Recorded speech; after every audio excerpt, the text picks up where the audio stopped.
जय हिंद दोस्तों, कैसे हैं आप लोग। स्वागत है आपका अपने यूट्यूब चैनल आरबी एजुकेशन में।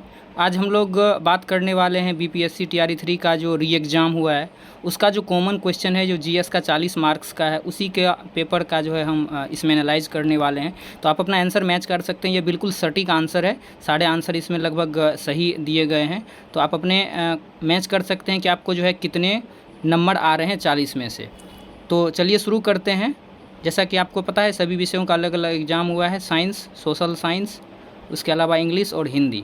तो ये 40 क्वेश्चन सभी के लिए है, 6 to 8 के जितने भी आपके सब्जेक्ट किसी का कोई भी है तो कॉमन यही क्वेश्चन है। तो चलिए हम शुरू करते हैं। पहला क्वेश्चन जो है ये देखिए, पहला क्वेश्चन आपका मैथ का है, साधारण ब्याज का। इसका जो है आंसर, राइट आंसर आपका ये हो जाएगा 12.5 वर्ष।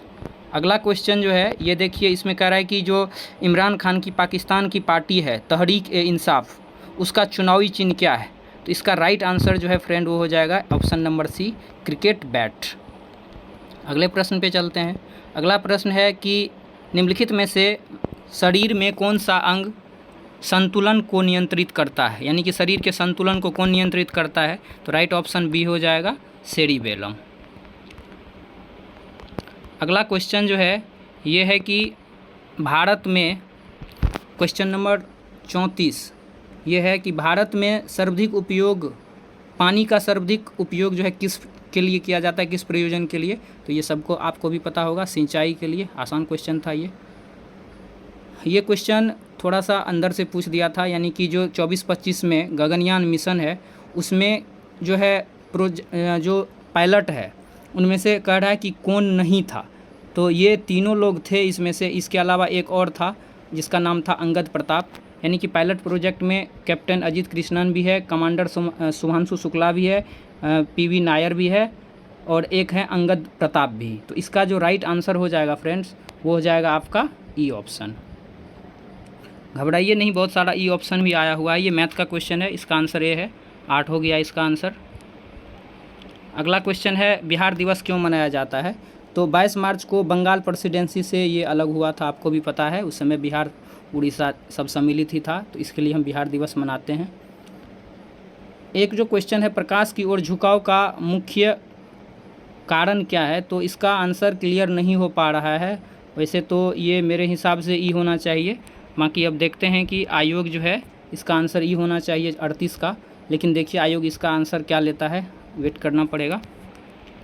अगला जो है कह रहा है, सुभाष चंद्र बोस भारतीय राष्ट्रीय कांग्रेस के अध्यक्ष कब थे। सही से प्रश्न पढ़िएगा। कह रहा है कि सुभाष चंद्र बोस भारतीय राष्ट्रीय कांग्रेस के अध्यक्ष थे, ये नहीं कह रहा था कि कितने बार चुने गए या कब कब थे। तो 38 में थे, आपको भी पता है। 39 में बने थे वो, लेकिन पटाभी सीतारमैया को गांधी जी बनाना चाह रहे थे, तो जिसके कारण सुभाष चंद्र बोस ने 39 में रिजाइन दे दिया था। तो राइट आंसर जो है आपका 38 हो जाएगा, ए।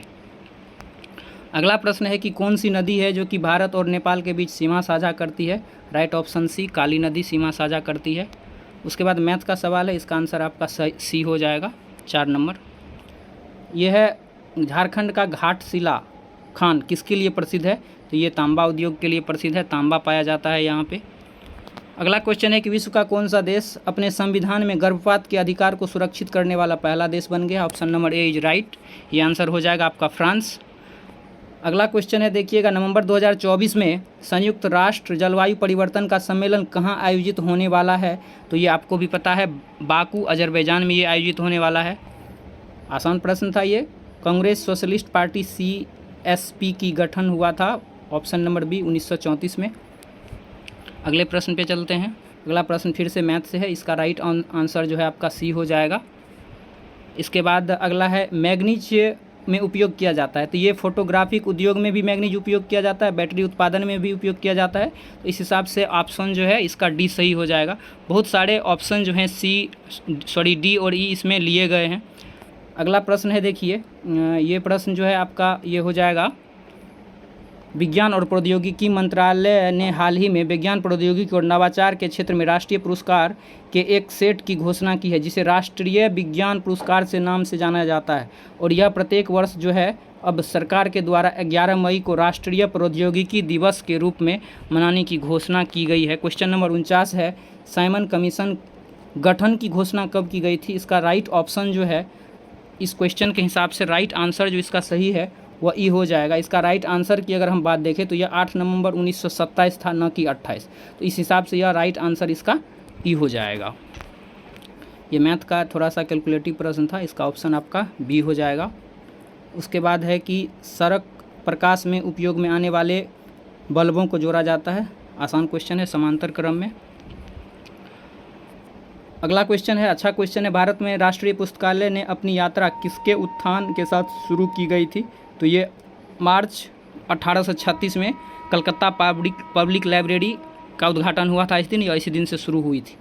अगला प्रश्न जो है, गैर ओमिक प्रतिरोध का प्रतिनिधित्व कौन करता है? तो नाइक्रोम। गैर ओमिक प्रतिरोध वो होता है जो कि ओम के प्रतिरोध का नियम का जो है, ओम के नियम का उसका पालन करता है। अगला प्रश्न है कि प्राकृतिक संसाधनों के संरक्षण के लिए अफ्रीकी सम्मेलन, राइट आंसर ऑप्शन ए हो जाएगा। वर्ष 1968 में इसको जो है आयोजित किया गया था। अगला प्रश्न है, कह रहा है निम्नलिखित में से कौन कोलाइड नहीं है? ध्यान से पढ़ना है प्रश्न। राइट आंसर जो है इसका हो जाएगा बी। राइट आंसर इसका बी हो जाएगा, सिरका। अगला है, अवार्ड के तरफ से फिल्म फेयर 2023 जो है सिनेमा जगत में आजीवन योगदान के लिए दादा साहेब फाल्के पुरस्कार 2023 से सम्मानित किया गया है वहीदा रहमान जी को, जानी मानी अभिनेत्री है ये। इंग्लिश में से कौन जल में घुलनशील है? तो ये हो जाएगा CaO, यह जल में घुलनशील है। यह है प्रति वर्ष जल उपलब्धता के आधार पर भारत का विश्व में कौन सा स्थान है? ये हो जाएगा राइट ऑप्शन सी, 133वां स्थान है।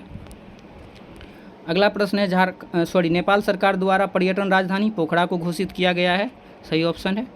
ये भी आसान प्रश्न था। ये था, एशियोटिक सोसाइटी ऑफ बंगाल की स्थापना किनके द्वारा की गई? सर विलियम जॉन्स के द्वारा किया गया। ये फिर से मैथ का प्रश्न है, इसका राइट आंसर जो है आपका बी हो जाएगा, 336। भारत में ज्वारीय एवं तरंग उत्पादन के लिए अनुकूल परिस्थितियाँ हैं कच्छ की खाड़ी में, राइट ऑप्शन बी हो जाएगा। ये देखिए कितना अंदर से प्रश्न पूछा है। भारत शासन अधिनियम 1935 के तहत बिहार विधानसभा के प्रथम निर्वाचित सभापति कौन था? बहुत लोग राजेंद्र प्रसाद मारे होंगे, लेकिन राइट आंसर जो है इसका बी है, राय बहादुर सतीश चंद्र। अगला प्रश्न है, श्वसन प्रक्रिया में निम्नलिखित में से कौन सा कथन सही है? प्रश्न को ध्यान से पढ़ना था। ऑप्शन सी राइट आंसर हो जाएगा इसका, ऊर्जा स्रावित होने तथा ATP के रूप में भंडारित होने के लिए। अगला प्रश्न है, केंद्रीय विधान सभा में हानि रहित बम, यानी कि जिससे किसी का हानि नहीं हुआ था, आपको भी पता है भगत सिंह और बटुकेश्वर दत्त दोनों को मिल करके जो है बम फेंके थे। हालांकि इसको गिरफ्तार तो असेंबली बम कांड के लिए किया गया था, लेकिन बाद में इन्हें लाहौर षड्यंत्र का मुकदमा इन पे चलाया गया था।